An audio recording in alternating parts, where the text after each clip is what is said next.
Hello guys, this video is a big one. I have been working on this video for like a month, which is something I usually never do, but hear me out, okay? So I was just randomly rewatching a Peter Pan movie and I was enjoying myself so much that I was like, I'm gonna watch another Peter Pan movie. And then I wanted to watch another Peter Pan movie. And then I started thinking, there are so many adaptations of the J.M. Barrie novel, Peter Pan. That got me excited because I have quite an extreme personality. Some people say I don't know when to stop. So I thought, what if I just watch all of the Peter Pan movies that were ever created and just review all of them, and then once and for all I can see which one is the best one.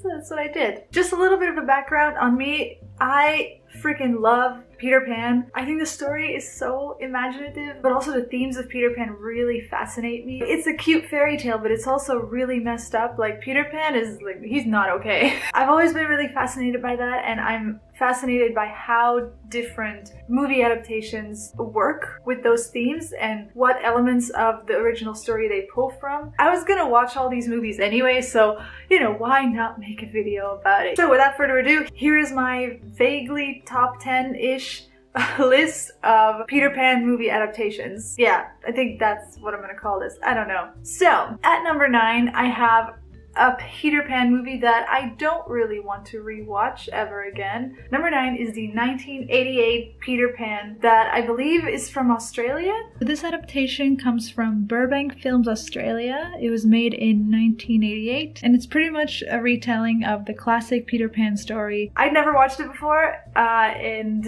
it's not terrible, but it just, everything about this movie seems lackluster to me. It just kind of seems like, oh, let's make a quick movie to have your kids watch and keep them busy. There's no real heart in it, or at least that's how I felt.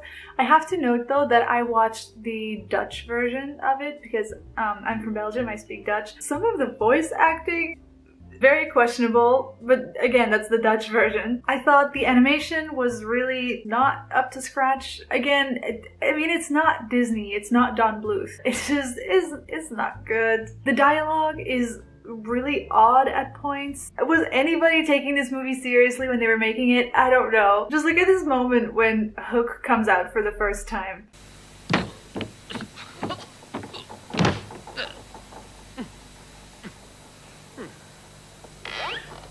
I could not stop laughing at that. Also, Michael's voice.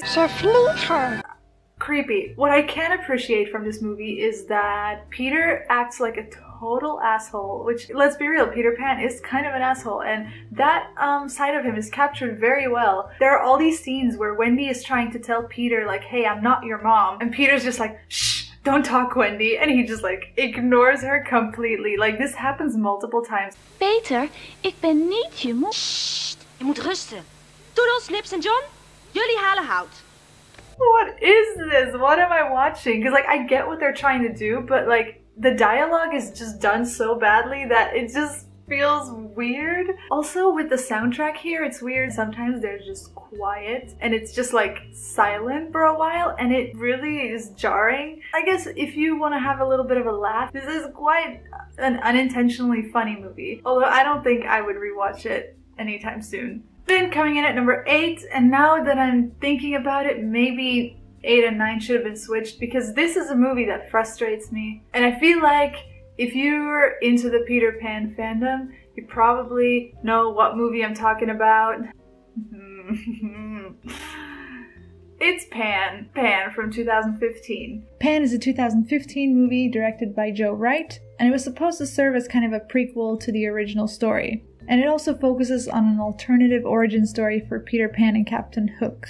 This movie did everything wrong. The difference between this one and the 1988 Peter Pan movie is that I think this movie was actually trying. I think they were trying to do something new and special, and I get that effort, and I do appreciate that effort. But no, it's just not, no. I do not accept this as a Peter Pan movie. I can't.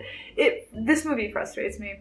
Okay, let's get into it. This movie has a multitude of problems. First, I'm going to start off with some things that I did like, because it's not all bad. It's not a 0 out of 10. I think there are a lot of interesting ideas that were put into this movie. There's some really beautiful visuals. I love the part where they're traveling to Neverland, and there's this moment where the ship starts like falling upwards or something like that. I thought that was really, really cool. I love the use of color, where in Captain Blackbeard's in this movie, where Captain Blackbeard's mine place, everything is very, very dull. But then once they're in the jungles of Neverland, everything's very colorful. I thought that was done really well. Unfortunately, I do think that a lot of the fun, creative ideas were kind of just thrown in for the sake of it, and they never really served a purpose to the story, which is unfortunate. And then the second thing I really liked were the action scenes. The action scenes were done really, really well. Action-wise, it has probably some of the best scenes within all the Peter Pan movies. But, you know, action is not what I watch a Peter Pan movie for. So let's get into some of my more negative points.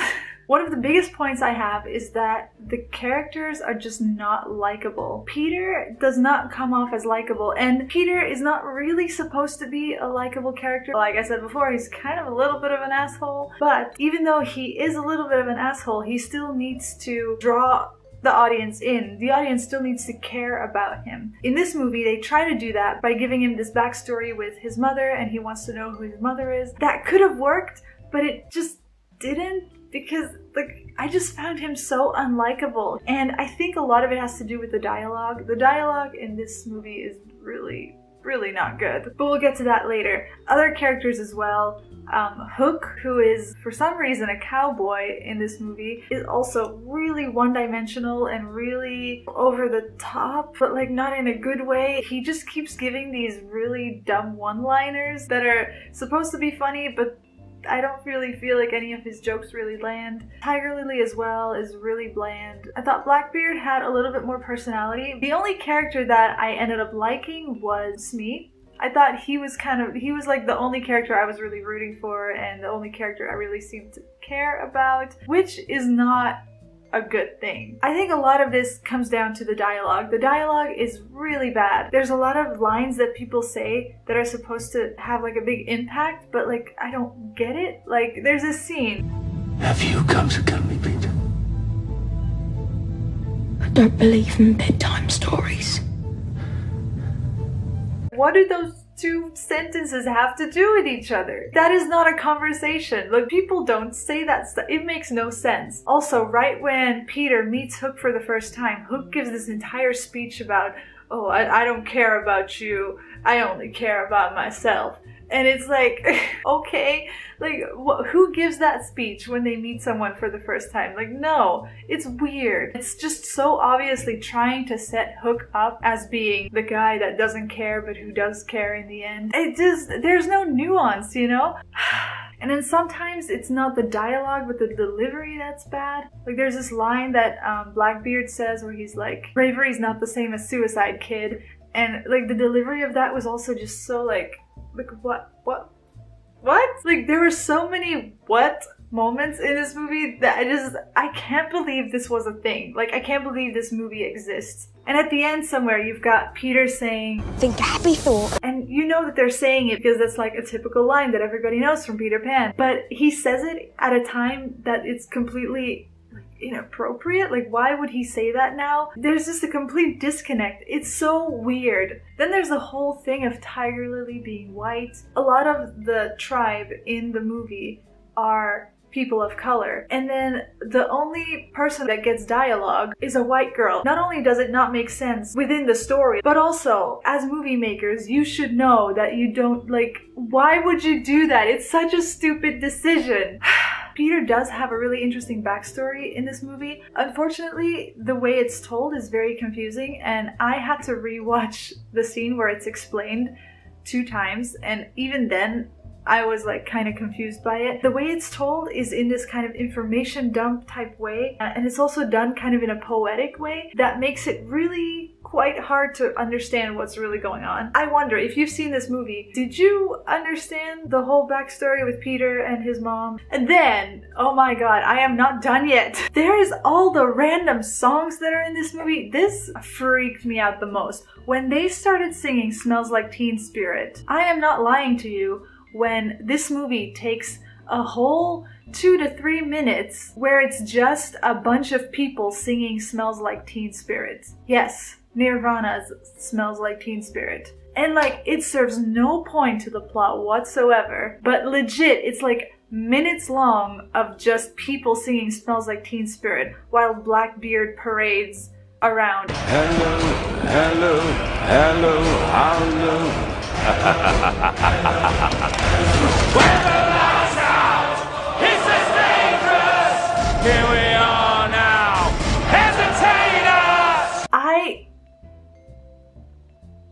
I think I've never felt this uncomfortable watching a movie. I don't understand. And the worst thing is, that's not even the only time they do it, because then a little bit later they're doing the exact same thing with Blitzkrieg Bop by the Ramones. And it's like, why are you doing this? Why? Why is this a thing? I don't understand. The fact that they choose these really iconic punk or grunge or whatever you want to call it songs, it just takes you out of the story. It takes you out of the fantasy because everybody knows these songs, and why would people in Neverland be singing these songs? It's weird. And I guess to wrap it up, none of the plot twists were surprising. All in all, the movie didn't really feel magical to me. But yeah, I need to stop talking about this movie because it frustrates me. Anyways, if you have seen Pan and you like it, that is totally fair. Please tell me what you like about it, because I would love to know. Anyways, next movie. From now, we're gonna go into the movies that I did like. So at number 7 is going to be the 1924 Peter Pan movie. This Peter Pan adaptation is an American silent film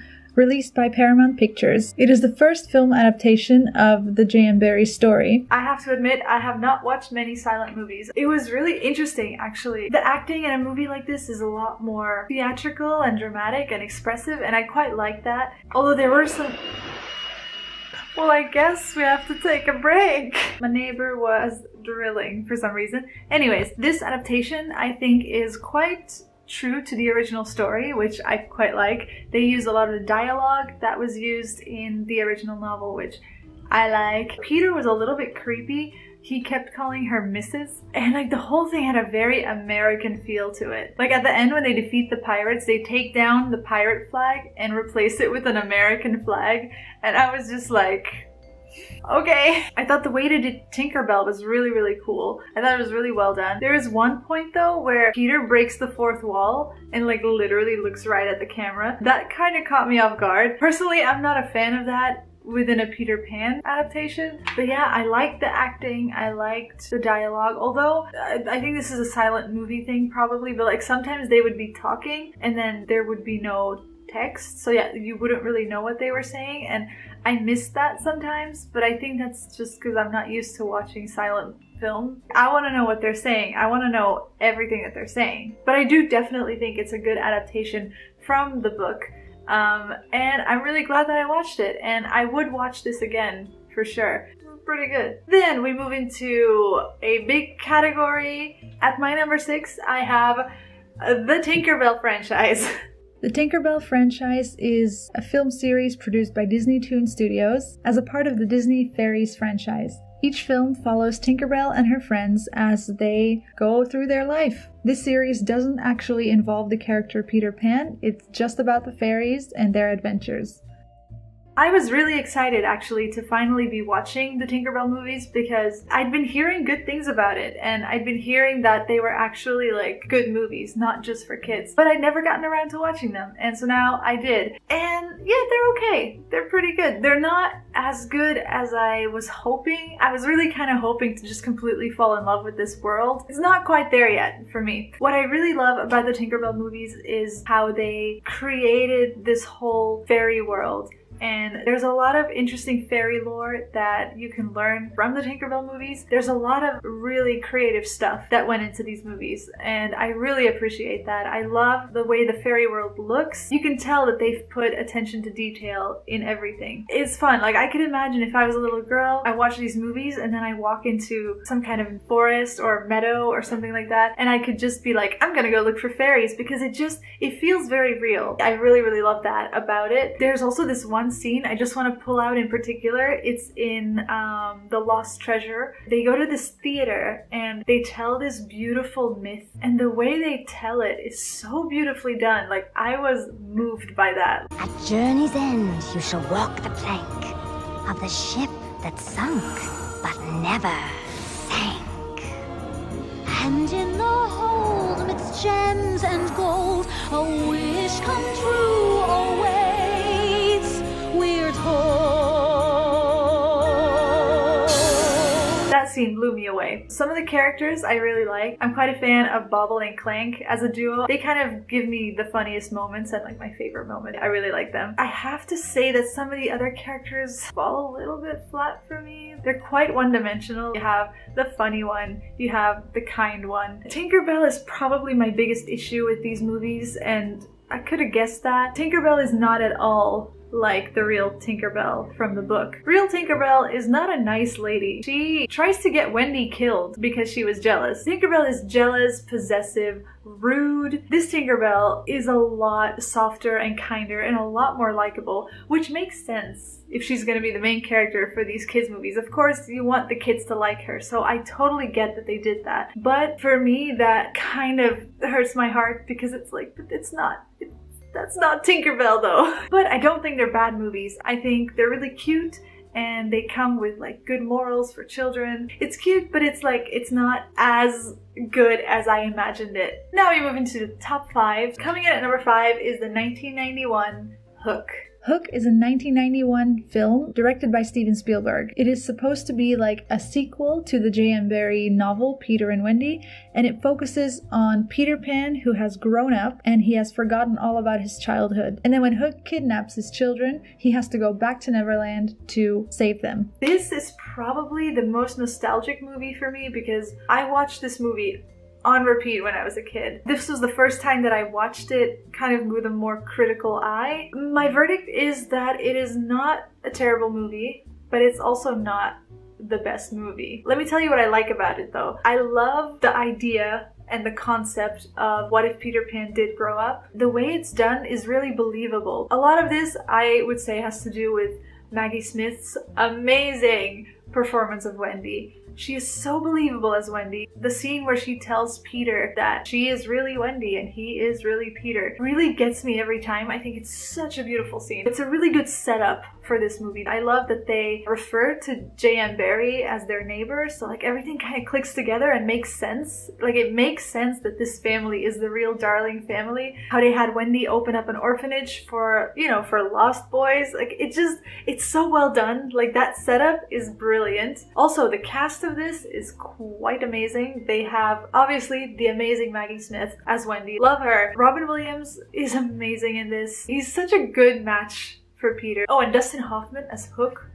Freaking amazing. The only one that I didn't like was Julia Roberts as Tinkerbell, but we'll get into that later. The story of the movie in its own, I think, is really good. Peter reconnecting with his kids and with his own inner child. That's always a good story. I love stories like that. But I do think the story dragged on a little bit. This movie's like 2.5 hours long. I really feel like this movie could have been cut down a little bit. Also, the dialogue is questionable at times. You know how Robin Williams tends to like throw in pop culture references, like he did in Aladdin as the genie. He does the same thing here, where he throws in these pop culture references, and it's jarring for me. And it's not only Robin Williams as Peter that does it, but Hook does it, and the pirates do it. Like, there's this moment where they're playing baseball in Neverland, which, by the way, like, that concept in its own is just weird to me. But then there's like these pirates who go, Jack, these are men, you can do it, go!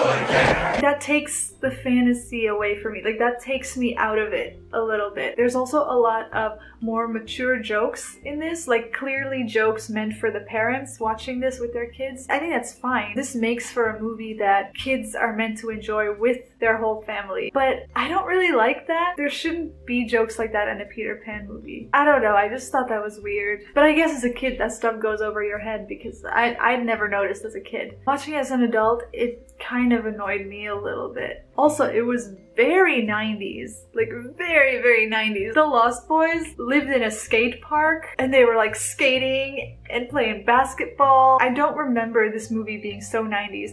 This movie does feel a little bit dated. But like, not that that's a bad thing. Like, for me, it's nostalgic. So I like that. But it's very 90s. And then the last two things I wrote down is I do like Hook, who uses a lot of the dialogue from the original book. Like, he uses the expression good form a lot, which was in the book. And like, I love those little nudges to the original. And then the last thing I didn't like was, as I said before, Julia Roberts as Tinkerbell. Again, she just doesn't really act like Tink. She acts like a woman in love, which is what Tink is, but the way she goes about it is quite different. There's a scene where she actually confesses her love to Peter, and that scene always, as a child, made me feel so uncomfortable. And now watching it made me uncomfortable as well. I don't know why it was there. That storyline didn't really fit into the movie. It makes me feel uncomfortable and I don't want Tink to be doing that. So yeah, but I love the imagination that went into this movie. I love the scene where they have like the food fight and the food is all this like colorful frosting. I love Rufio. I had the biggest crush on Rufio when I was a kid. He's just so cool. So yeah, Hook. It's a great story. Really nice creative ideas in it as well. Some really good acting in it, but does fall short in a couple of places. Coming in at number 4 is a movie that is not so exactly like the original novel, but it is an amazing film, and that is the 2004 Finding Neverland. Finding Neverland is a historical fantasy directed by Mark Forster and written by David McGee, and it's based on the play The Man Who Was Peter Pan. This film is about J.M. Barrie as a playwright and his relationship with a family who inspired him to create Peter Pan. It was hard for me to put this movie somewhere in the ranking of Peter Pan movies because it is so different from the other ones. But I really, really love this movie and it holds a very special place in my heart, and so I had to put it quite high up on the list. This movie just has its heart in the right place. It tries to tell a certain story and it does the job beautifully. You have J.M. Barrie, the author, who's having trouble writing, and then you have this really wonderful family of a mother and her children, and compared to a lot of these other movies that are a little bit lower on my list, all of these characters are characters that you fall in love with quite quickly. Even the little Peter, who is kind of trying to grow up too fast and kind of grumpy the whole time, you care for him. You care for everyone in this movie. Great job. I love the make-believe scenes whenever Mr. Barrie is playing with the kids and, you know, everything transforms into what the children see. It's just, oh, it's so cool. I love the blend of reality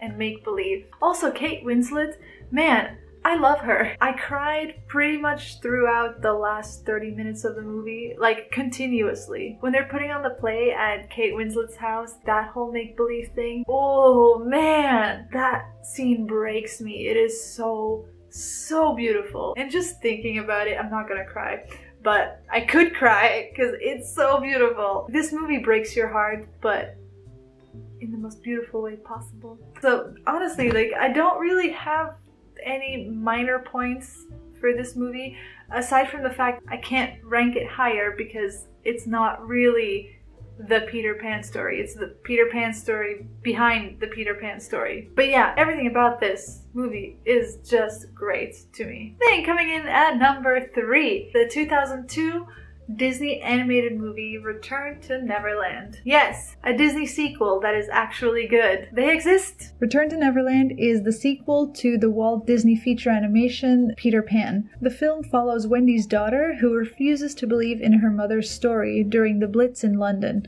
only to be mistakenly brought to Neverland by the pirates. In order for her to get home, she meets Peter Pan, Tinkerbell, and the Lost Boys, who encourage her to fly and make her believe. Return to Neverland is a really good movie. I dare say it's almost as good as the first Peter Pan Disney animated movie. It's so good. I think the problem with a lot of Disney sequels is that they don't have a solid plot, and therefore they kind of start to feel more like a B story. This movie manages to overcome that because the plot is really strong. We start off at a really dark place. The movie takes place during the war, so immediately you're thrown into a very, very grim start to the movie. And immediately this raises the stakes. And we have this main character who doesn't believe in magic and fairies and all that kind of stuff. But because of the grim situation they're in, you can understand why she feels that way. And so even though she is inherently not a likable character, you feel for her and you understand why she is the way she is. There's this heartbreaking scene I'm gonna start crying. There's this heartbreaking scene in the beginning of the film where Wendy's daughter is telling her little brother to grow up, like her little tiny brother. And then Wendy comes in and she's like quite angry with her daughter for being so mean and so grown up. It's so well done. And then when she does go to Neverland and discovers magic, I suppose, it's just so much more rewarding. This movie is really about when you're a child, you're allowed to be a child. And you don't have to grow up so fast, and I think that's a beautiful message. I do have to say I don't like the soundtrack of this movie as much as I like some of the other soundtracks. I feel like the music in this movie doesn't really flow as seamlessly with the story. I really do like the depiction of Neverland in this one. It's a classic Neverland. Love the Lost Boys, love Peter in this one, love Tink. Although Tink is not as diva-ish as she is in the first one. That's a little bit less. But still, like Neverland and the magic within Neverland is done great. Comparing this sequel to the first movie, the first one is more quintessential Peter Pan, and the second one follows more of a typical movie structure, but it does make it feel more epic. I really, really like this movie. So for number 2, we're not gonna beat around the bush. It is the original 1953 Disney's Peter Pan, the animated movie. The 1953 Peter Pan is an animated film produced by Walt Disney and based on the play Peter Pan by J.M. Barrie. I think for a lot of people this is like the Peter Pan movie because, you know, it's Disney. I love how fairy tale-like it is with the voiceover in the beginning, and I love the introduction to the characters that we get in the first scene at the Darling house. I absolutely love Tinkerbell in this movie. I think Tinkerbell is done brilliantly. She is mean and jealous, and she's so full of emotion all of the time. I just think they just nailed Tinkerbell. This movie came out quite a while ago, and I think therefore some of the comedy is different than movies would do it now, and also the storytelling is different. There's a lot of slapstick comedy, which I really enjoy. I don't know, it just makes me smile. I like that kind of comedy. Maybe because it's nostalgic, I don't know. And also the storytelling is done differently. This Peter Pan story feels a little bit more like a bunch of things happening, and there's not necessarily huge, big stakes going on. It's more the Lost Boys and Peter and the Darlings go on adventures. That's just kind of what it is. But I like that. I think that really works in this movie because the characters are so iconic. Watching this movie, you want to go to Neverland. More than any of the other Peter Pan movies, this is the Neverland I want to go to. I love how they make Peter cocky and selfish because honestly that's what he is. They managed to give him these negative personality traits but still make him a likable character and still make you want to go to Neverland with him. I don't know how they did that, but it's true. Obviously the Disney version is not as gruesome as the book, which like I get, it's a Disney movie, but I do think it's done well because they do keep in a lot of the morbid-ish stuff. You know, how there are multiple attempts to kill Wendy. So okay, I'm back. I had to stop filming for a little bit because my battery ran out. This is a long video. I have talked a lot. But yeah, I think we're ready for my number 1. Maybe some of you can probably already guess which one it is. In my opinion, the best movie adaptation of the Peter Pan story is the 2003 Peter Pan live-action movie. This movie, let me tell you. The 2003 Peter Pan is an adventure film released by Universal Pictures, Columbia Pictures, and Revolution Studios. This is also an adaptation of J.M. Barrie's play Peter Pan, and is therefore also the story you know and love Peter Pan. I did not think this was going to be number one. I thought I was going to put the Disney one at number one. This one just came in and knocked away all the competition. I don't know what happened. So I didn't watch this movie when it first came out. I just didn't know it existed. I think I watched it for the first time only a couple of years ago. I was just completely blown away by it. This time when I watched it, I was really trying to think critically about everything, and I think it's the best one. And let me tell you why. I think this film captures what the Peter Pan story is all about, or at least the part of it that I'm the most interested in. First thing, casting, brilliant. I have no complaints whatsoever about any of the characters. Everyone is casted so well. Peter and Wendy, that's Peter and Wendy to me. Even though it's not the Peter and Wendy that I grew up watching, to me it's perfect. I've always liked to think of Peter Pan as looking like a boy more than looking like a teenager. To me, Peter Pan's a boy, and they did so well. This is what Peter Pan looks like to me. He's got that twinkle in his eye, he's got that smirk, he's got it. This is Peter Pan. It's great. And also his acting's great. Because, with child actors it's kind of hard sometimes, but honestly he embodies Peter Pan really well. Wendy as well. Wendy's got that softness to her, and the chemistry between the two of them is just great. I also really love Jason Isaacs in this movie. I love that he plays both Hook and Mr. Darling. That's just great symbolism. It was great. Also, John and Michael in this movie are my favorite John and Michael in any adaptation. They're so funny. Everything they say, everything they do, their facial expression are just on point. And their comedic timing is just amazing. Tinkerbell is also pretty good. I tend to have problems with Tinkerbell's and Peter Pan adaptations because they make her more likable, whereas Tinkerbell's not really supposed to be likable.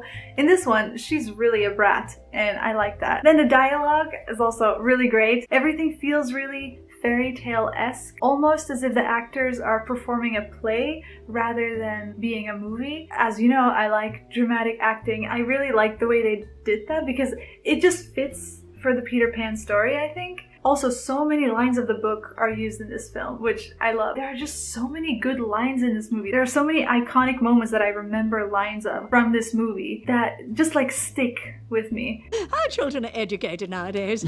I'm afraid I'm not learned at all, Aunt, but I do know a thing or two about pirates. Oh, the cleverness of me! I should like to give you a kiss. Don't you know what a kiss is? I shall know when you give me one. 'Tis true, John. Your sister has been invited to piracy. Oh, and also there are so many parallels in the movie. I love me a good parallel. Another thing that was really good in this film is the atmosphere. This one, more than any other adaptation, captures the whimsy of the Peter Pan story, I feel. I love the scene where they're fighting the pirates on the ship. It just looks like so much fun. And then I guess the main thing that I love so much about this film is the theme that they chose for this movie, where they chose to put their focus in the story, because the Peter Pan story has many elements to it and different directors have gone at it with different angles. This one, to me, is the one that gets me the most. This film focuses on the fact that Peter Pan can never grow up and how that makes him incomplete. So the story goes that Peter Pan, as a baby, ran away because he heard his parents talk about what he was to be when he was a grown-up. Then he went to Neverland, but then he started missing his mother, so he came back. But when he came back, he saw that his parents had forgotten about him. And that is why he decided to stay in Neverland forever and just never grow up. But then, many years later, when he meets Wendy, something in him awakens. You know, in a way, he falls in love with her because that's what humans do. But Peter can never grow up, and that's why he can never admit to those feelings. And that's why ultimately he has to let Wendy go, because he can't be what she needs him to be. That's kind of the heartbreaking part of Peter Pan that I've always been fascinated by, and that is what this film also focuses on. There's one pivotal scene in the movie where Peter and Wendy have that conversation of Peter saying, this is all just make-believe between the two of us, and Wendy being kind of taken aback and asking him, what are your feelings? And Peter just not understanding her. Why do you spoil everything? We have fun, don't we? I taught you to fight and to fly. What more could there be? There is so much more. What? What else is there? I don't know.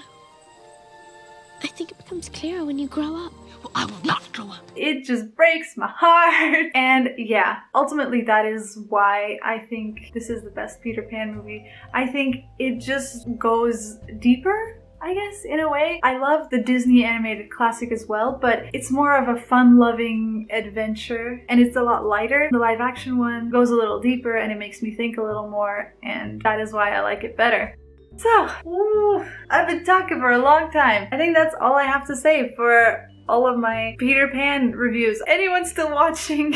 There were a couple of movies that I left out because I simply could not find them anywhere, but I pretty much watched all of them. I'm glad, now I know which one's the best one. I'm probably gonna try to do a similar video like this, but with TV series adaptations, because Peter Pan's got a lot of TV series adaptations as well. But for now, I think that is all for me. I hope you're having a wonderful day, and yeah, I'll see you in the next video. Goodbye!